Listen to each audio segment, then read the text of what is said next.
Mukapin sa 30 ka mga iro gikan sa usa ka panimay sa barangay Adlaw ning Dakbayan sa Sugbo ang gikatakdang ipaubos sa lethal injection aron di na mag-antos tungod sa sobrang kaluya ug hulga sa pagkatap sa rabies. May ang report ni Alan Domingo. Gipasabot sa in-charge sa Department of Veterinary Medicine and Fisheries kung DVMF Dr. Jessica Maribohok nga nagkahigos ang panglawas sa mga iro tungod sa gihambi nilang balatian.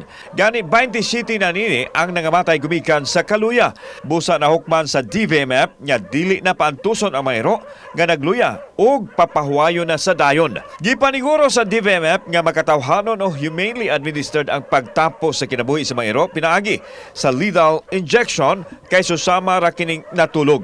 Naay mga 32 dogs, 33 na ning deteriorate jud.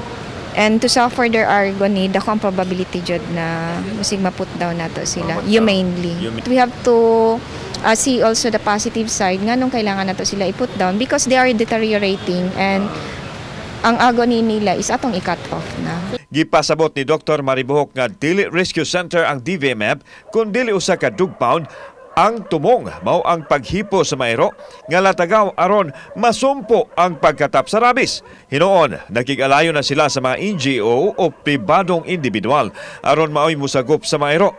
Sa opisyal nga listahan sa DVMF, 101 ka maero ang nakuha gikan sa usa ka balay sa barangay Adlaon. Din 7 nini ang namatay sa dapit ug didto na gipanglubong. Samtang gitug-an ni Dr. Maribohok nga nakig-alayon na kanila ang gitumbok katag iya sa balay ug anda moatubang sa nahitabo. Desidido ang Dakbayan sa Sugbo nga pasakaan gyud og kaso ang nag-abandonar sa mga ero. Kauban si Godfrey Relian, ako si Alan Domingo. GMA Regional TV Live.